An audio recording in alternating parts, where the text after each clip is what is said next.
Pernah tidak kamu merasa hidup ini seperti simulasi?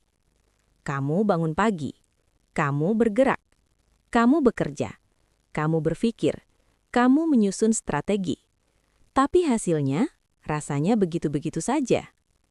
Uang seperti sesuatu yang aneh. Dikejar, menjauh. Didiamkan, menghilang. Dan yang paling melelahkan sebenarnya bukan angka di rekening. Yang melelahkan adalah rasa di dada. Perasaan bahwa hidup ini seperti tidak merespons kamu. Kalau kamu pernah ada di titik itu, tenang. Malam ini saya tidak datang untuk menyuruh kamu semangat. Saya juga tidak akan berkata, "Ayo, kamu pasti bisa." Karena kadang yang kamu butuhkan bukan dorongan, tapi keheningan. Izinkan saya mengajak kamu melihat satu kemungkinan yang jarang dibahas. Bagaimana kalau masalahnya bukan uang yang menjauh dari kamu? Tetapi, kamu sedang hidup di frekuensi yang tidak selaras dengan rezeki. Ini bukan dongeng, bukan teori marketing, bukan pula motivasi murahan. Ini adalah pemahaman tua yang sudah dibahas oleh para sufi, para bijak timur, bahkan oleh sains modern dengan bahasa yang berbeda. Dalam jalan batin, ada satu kalimat sederhana. Rezeki itu tamu, dan tamu tidak akan masuk ke rumah yang penuh kegaduhan. Kalau batin kamu setiap hari dipenuhi, takut kurang, takut tertinggal, takut gagal, takut tidak cukup, itu seperti kamu memasang papan besar di depan pintu hidup kamu. Rumah ini belum siap menerima. Video ini bukan tentang cara memanggil uang. Video ini tentang menata rumah batin kamu, supaya apapun yang memang ditakdirkan untuk kamu, punya ruang untuk datang. Kamu tetap perlu bekerja. Kamu tetap perlu bergerak. Tapi ada perbedaan besar antara bergerak dari panik dan bergerak dari ketenangan. Sufi tidak menolak usaha. Sufi menolak usaha yang lahir dari ketakutan. Karena apapun yang lahir dari takut akan berbuah takut. Sebelum lanjut, saya ingin kamu berhenti sebentar. Tarik napas pelan, tahan sejenak, buang perlahan. Sekali lagi. Tidak perlu mengejar apapun. Tidak perlu membuktikan apapun. Kita hanya akan memahami. Sekarang saya mau bertanya satu hal yang jujur. Saat kamu memikirkan uang, apa yang muncul di dada kamu? Tenang atau sesak? Kalau yang muncul sesak, itu bukan kesalahan kamu. Itu pertanda bahwa uang bagi kamu bukan sekedar alat, tetapi simbol rasa aman, rasa layak, dan rasa cukup. Masalahnya, kalau simbol itu kamu kejar dengan rasa takut, yang kamu tarik bukan rezeki. Yang kamu tarik adalah keadaan yang membuat kamu terus merasa takut. Inilah yang dalam jalan sufi disebut hijab rasa, tirai batin. Hijab rasa tidak selalu terlihat sebagai kemiskinan. Kadang justru terlihat sebagai uang ada tapi cepat habis. Peluang datang tapi selalu bocor. Kerja keras tapi hati tetap gelisah. Bukan karena kamu bodoh, bukan karena kamu malas, tapi karena pusat hidup kamu belum tenang. Dan semesta selalu merespons pusat, bukan permukaan. Sekarang, saya mau ajak kamu menggeser cara pandang. Selama ini, tanpa sadar, banyak orang memperlakukan rezeki seperti trofi. Sesuatu yang harus direbut, dibuktikan, dipamerkan. Padahal dalam jalan sufi, rezeki itu amanah. Amanah tidak datang ke jiwa yang gaduh. Amanah tidak betah di hati yang sibuk membuktikan diri. Amanah datang ke ruang yang stabil, tenang, tidak berisik oleh tuntutan. Makanya, ada orang yang kelihatannya biasa saja, tapi hidupnya mengalir. Bukan karena dia beruntung, tapi karena batinnya tidak menolak. Saya tahu, mungkin kamu berkata dalam hati, "Mas, saya ini sudah usaha, saya kerja, saya mikir, saya capek." Saya percaya, tapi izinkan saya jujur. Tidak semua usaha itu selaras. Ada usaha yang justru menutup aliran rezeki. Ciri-cirinya, kamu bergerak tapi gelisah. Kamu capek tapi tidak lega. Kamu dapat tapi tidak pernah merasa cukup. Itu tanda bahwa gerak kamu lahir dari takut, bukan dari kesadaran. Dalam tasawuf, ini disebut bergerak dari pinggiran, bukan dari pusat. Pusat diri bukan ego, bukan keinginan, bukan ambisi. Pusat diri adalah tempat di mana kamu tidak merasa dikejar waktu, kamu tidak sibuk membandingkan, kamu tahu kamu bernilai, bahkan tanpa hasil. Dari pusat inilah rezeki mengenali kamu, bukan dari CV kamu, bukan dari kerja keras kamu semata. Sekarang kita masuk ke bagian penting. 7 hijab batin yang sering tidak disadari. Saya minta kamu dengarkan pelan-pelan, bukan untuk menghakimi diri, tapi untuk mengenali. Hijab 1, merasa tidak layak. Ini hijab paling halus. Kamu ingin rezeki, tapi di dalam hati ada suara kecil berkata, "Apa iya saya pantas?" Suara ini sering lahir dari masa lalu, kegagalan, kata-kata orang. Semesta tidak menghukum kamu, tapi semesta mengikuti keyakinan terdalam kamu. Kalau kamu belum merasa layak, rezeki akan datang, lalu pergi. Hijab 2, dendam yang disimpan rapi. Bukan marah besar, tapi kesal kecil yang dipelihara. Pada orang tua, pasangan, mantan, atasan. Energi dendam itu berat, dia menarik ke bawah. Rezeki itu ringan, dia mengalir ke ruang yang lapang. Hijab 3, iri yang disangkal. Iri dikit doang kok, manusiawi. Iya, tapi tetap hijab.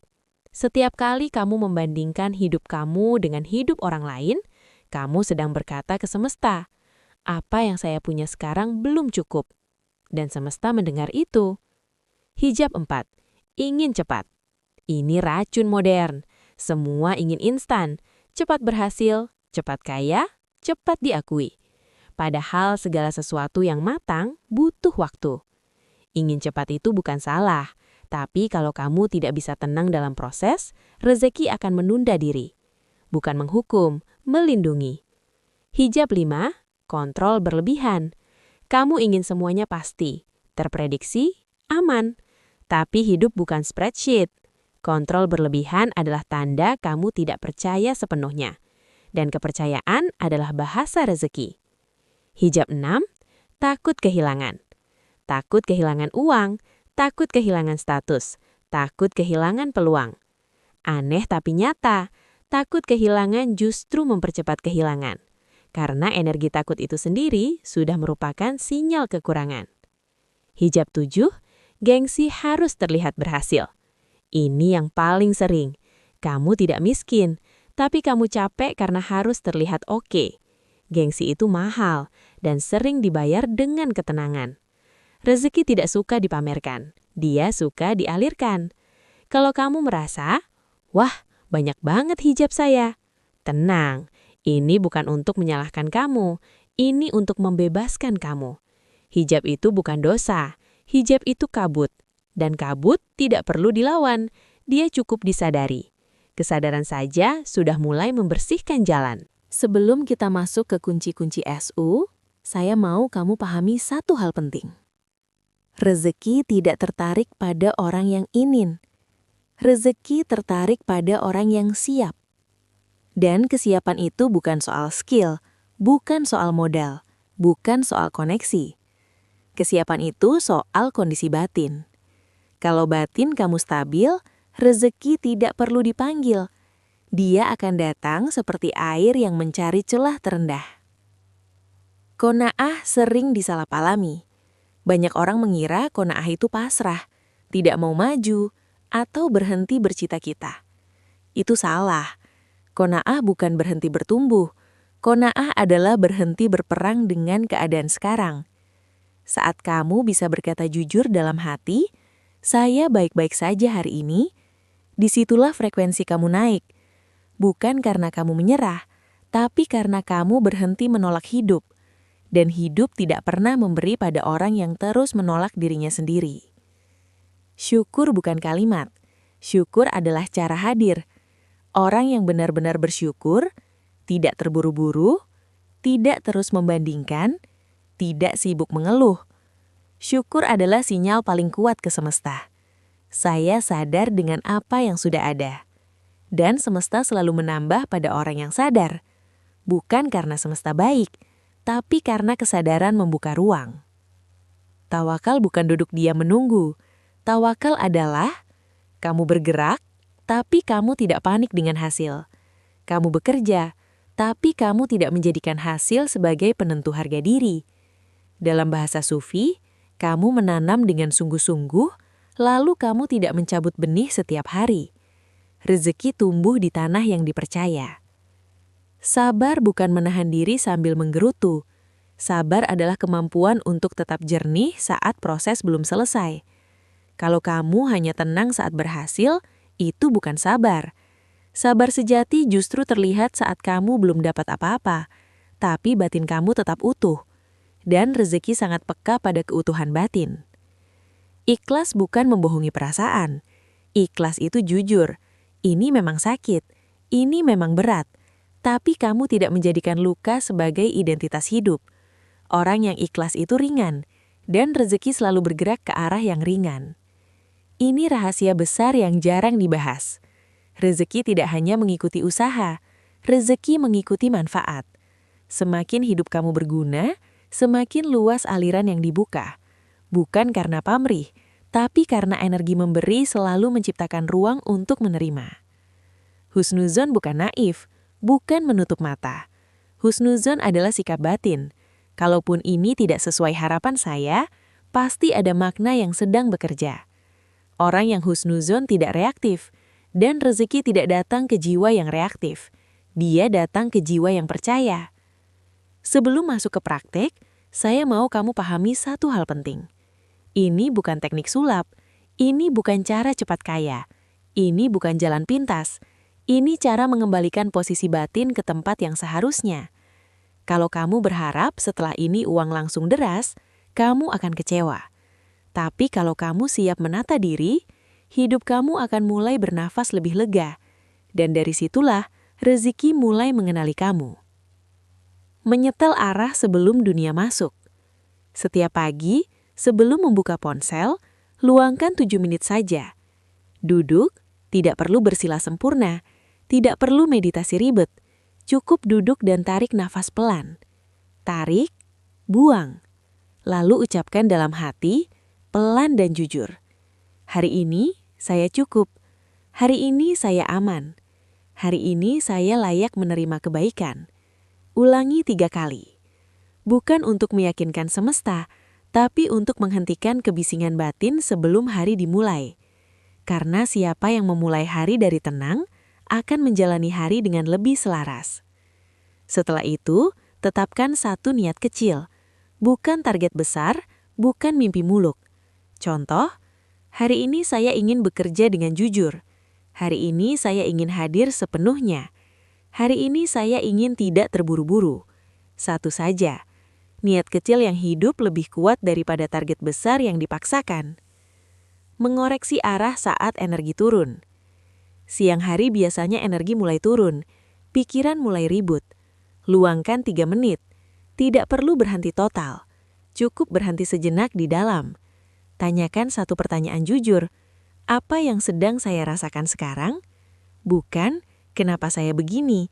Tapi apa yang sedang terjadi di dalam saya? Sadari, tanpa menghakimi. Kalau kamu sedang kesal, akui. Kalau kamu lelah, akui. Kesadaran ini seperti membuka jendela kecil di ruangan yang pengap, dan rezeki tidak masuk ke ruangan yang tertutup rapat. Menutup hari tanpa beban. Malam hari adalah waktu paling penting, bukan untuk evaluasi keras, bukan untuk menyalahkan diri. Luangkan 9 menit sebelum tidur. Ambil kertas atau catatan di ponsel. Tulis 3 hal.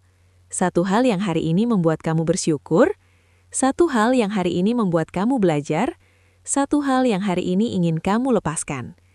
Lepaskan, bukan ditolak. Lepaskan dengan sadar. Tidur dengan batin yang ringan adalah bentuk tawakal paling nyata. Bergerak tanpa panik. Sekarang kita bicara soal aksi. Manifestasi tidak bekerja tanpa gerak, tapi geraknya bukan asal.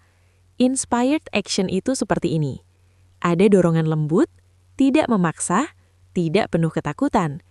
Contohnya, tiba-tiba ingin menghubungi seseorang, ingin belajar hal baru, ingin berhenti dari sesuatu yang sudah tidak selaras. Kalau dorongannya tenang, ikuti. Kalau dorongannya panik, tunda.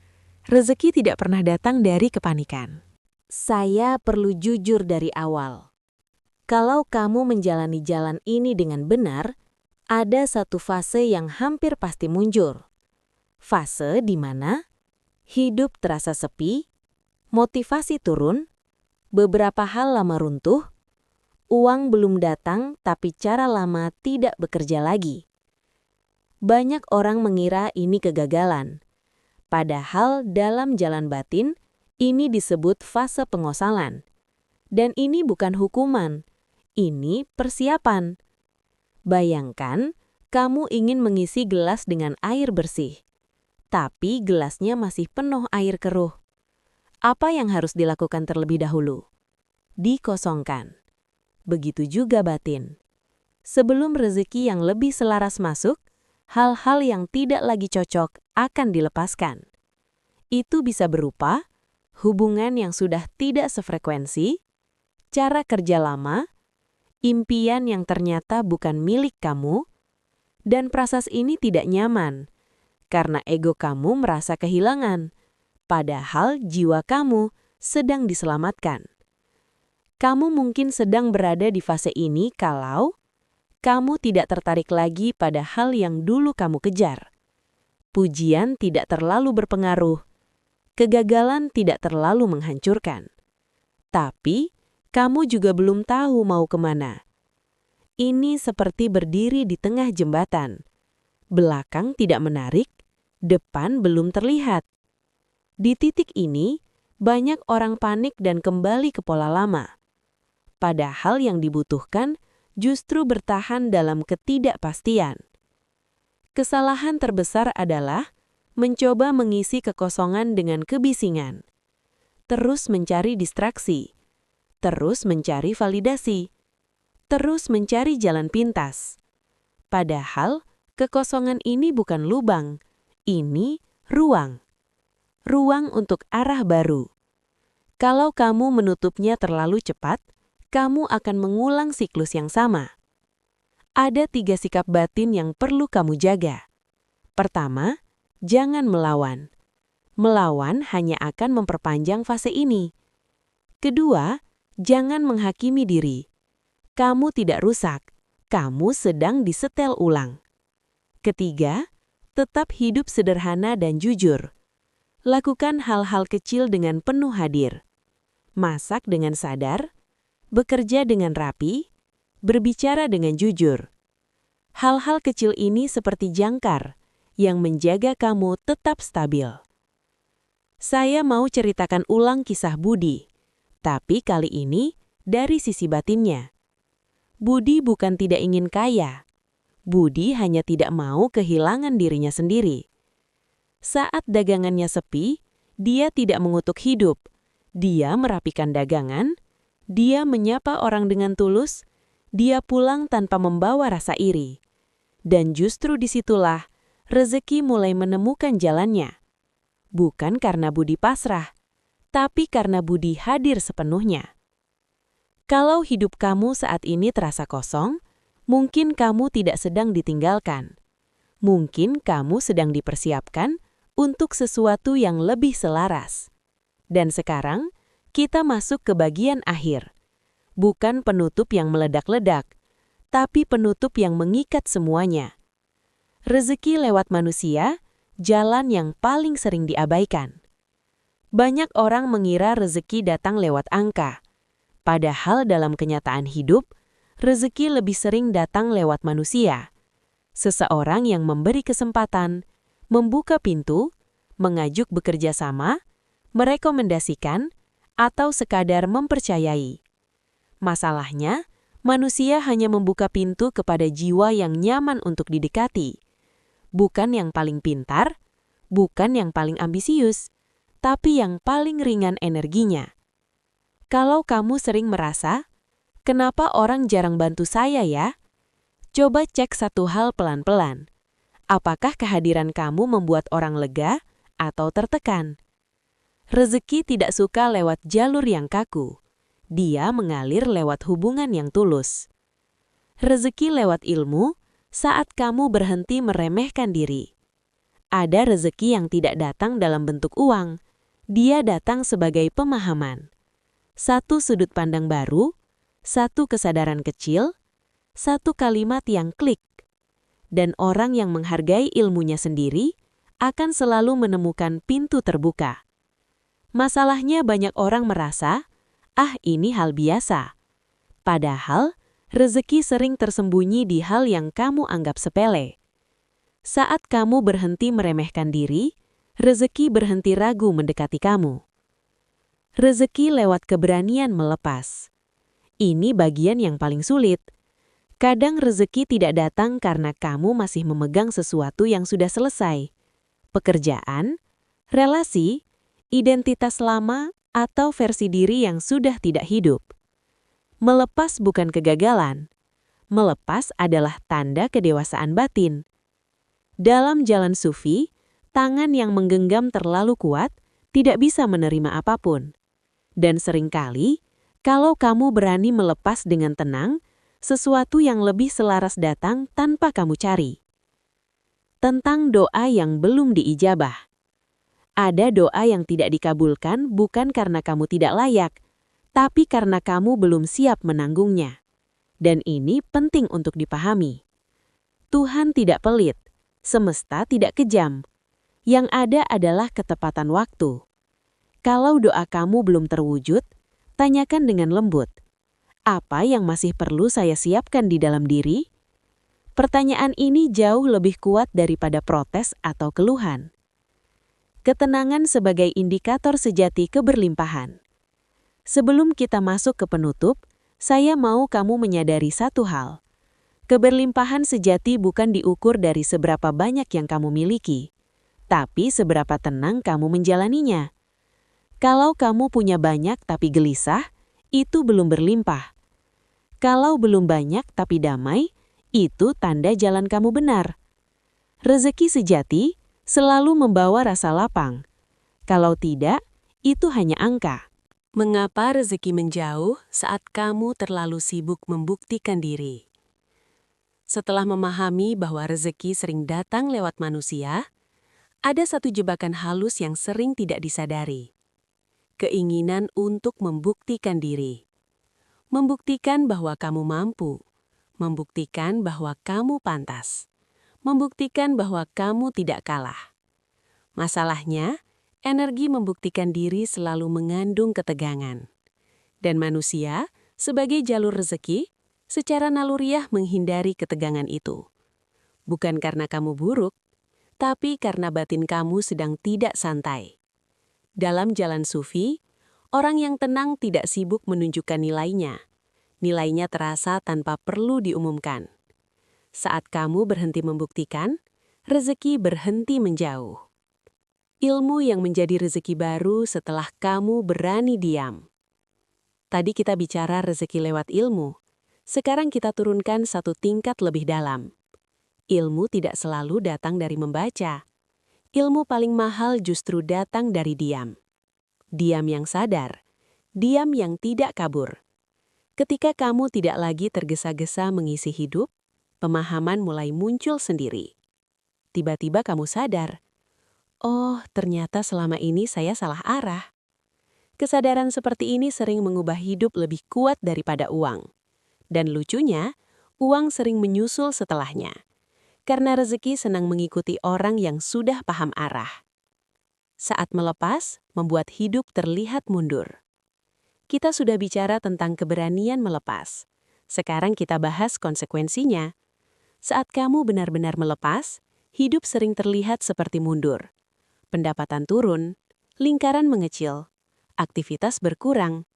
Di titik ini banyak orang panik dan berkata, "Saya salah jalan." Padahal, ini fase penyesuaian. Seperti mata yang butuh gelap, sebelum bisa melihat cahaya lebih jelas. Dalam tasawuf, ini disebut kembali ke nol yang jujur. Dan dari nol yang jujur inilah, rezeki yang lebih bersih bisa masuk. Doa yang dijawab dengan pembentukan karakter. Tadi kita bicara tentang doa yang belum dijawab. Sekarang saya tambahkan satu lapisan penting. Kadang doa tidak dijawab dengan hasil, tapi dengan pembentukan karakter. Kamu berdoa minta ke lapangan, lalu kamu diuji dengan kesabaran. Kamu berdoa minta kecukupan, lalu kamu diuji dengan rasa cukup. Ini bukan penolakan, ini persiapan.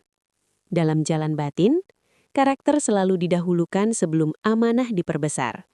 Karena rezeki besar di tangan karakter yang belum siap, akan berubah menjadi beban. Tanda-tanda kamu sudah mulai selaras dengan rezeki. Sebelum kita masuk ke final nanti, saya mau kamu mengenali tanda-tanda ini.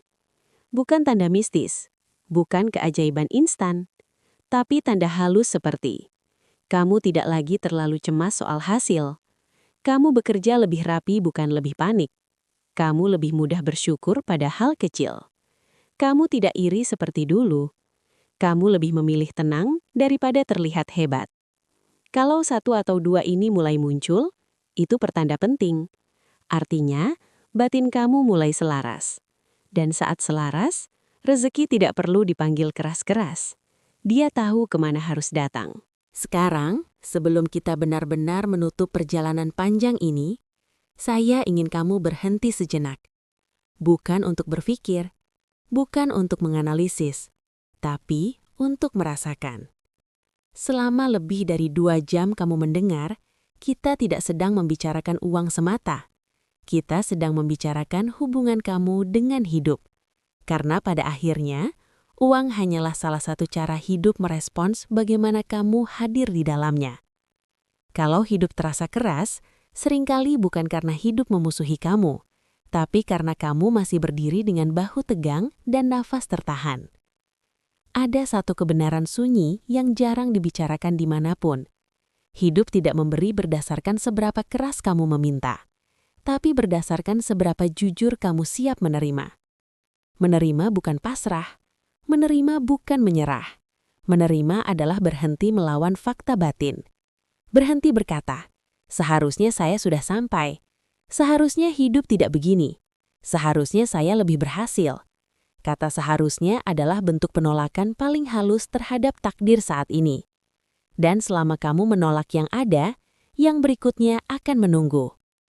Saya ingin kamu memahami satu perbedaan penting. Ada 2 cara bergerak dalam hidup. Mengejar, ditarik. Mengejar itu berat, penuh nafas pendek, penuh pembuktian, penuh kecemasan. Ditarik itu berbeda. Langkah tetap ada, tapi hati tidak dipaksa. Semua yang kita bahas sejak awal sebenarnya hanya satu tujuan, menggeser kamu dari mode mengejar ke mode selaras. Karena hidup tidak pernah menolak orang yang selaras. Sekarang saya ajak kamu masuk ke bagian yang paling penting. Bukan ritual, bukan mantra, tapi sumpah diri, komitmen batin yang tenang. Kalau kamu mau, ucapkan pelan-pelan dalam hati. Tidak perlu keras, tidak perlu dramatis. Saya berhenti memusuhi keadaan saya hari ini. Saya berhenti mengukur nilai diri saya dari hasil semata. Saya memilih hadir sepenuhnya di langkah yang sedang saya jalani. Saya membuka diri untuk rezeki yang datang dengan cara yang benar. Saya percaya, hidup tidak pernah salah arah. Hanya saya yang kadang terlalu tergesa. Kalimat-kalimat ini bukan janji pada semesta. Ini janji pada diri sendiri. Dan hidup selalu menghormati orang yang berdamai dengan dirinya. Saya perlu menegaskan satu hal supaya kamu tidak salah harap. Perubahan setelah ini mungkin tidak langsung terlihat di angka, tapi akan terlihat di cara kamu bangun pagi, cara kamu bekerja, cara kamu menanggapi kegagalan, cara kamu merespons peluang. Dan dari perubahan cara hadir inilah, arus hidup mulai bergeser. Pelan, tenang, tapi nyata. Banyak orang gagal karena menunggu tanda besar. Padahal tanda paling jujur itu kecil. Kamu lebih jarang mengeluh. Kamu lebih jarang iri. Kamu lebih jarang panik. Kamu lebih cepat kembali tenang. Kalau itu mulai terjadi, jangan remehkan. Itu artinya pusat hidup kamu sudah mulai stabil. Dan rezeki hanya butuh satu hal, stabilitas batin. Sekarang saya mau kamu jawab satu pertanyaan ini di dalam hati kamu sendiri. Bukan untuk saya, bukan untuk siapapun. Kalau uang benar-benar aman dalam hidup kamu, bagian mana dari diri kamu yang akhirnya bisa istirahat? Jawaban dari pertanyaan ini lebih penting daripada target apapun. Karena seringkali, yang kamu kejar bukan uangnya, tapi rasa yang kamu harap datang bersamanya. Dan rasa itu bisa mulai kamu bangun bahkan sebelum uangnya tiba. Kalau kamu sudah mendengar sampai sejauh ini, artinya ada bagian dalam diri kamu yang memang siap berubah. Bukan berubah jadi orang lain, tapi berubah jadi lebih utuh. Ingat ini baik-baik, kamu tidak tertinggal, kamu tidak rusak, kamu tidak salah arah. Kamu hanya sedang belajar berhenti berlari dan mulai berjalan dengan sadar. Dan saat kamu berjalan dengan sadar, hidup akan mulai berjalan mendekat. Kalau kamu merasa tenang setelah video ini, itu sudah cukup. Tapi kalau kamu ingin berjalan lebih dalam, lebih pelan, dan lebih konsisten, kamu bisa bergabung sebagai member channel ini. Bukan untuk konten eksklusif semata, tapi untuk ruang sunyi di tengah dunia yang terlalu bising. Tidak wajib, tidak harus. Ambil hanya kalau memang terasa selaras. Saya tutup dengan satu kalimat yang merangkum semuanya. Hidup tidak meminta kamu menjadi luar biasa. Hidup hanya meminta kamu menjadi jujur dan hadir. Dari sanalah keberlimpahan menemukan jalannya sendiri. Terima kasih sudah berjalan sejauh ini. Jaga ketenangan kamu, karena di sanalah rezeki mengenali kamu.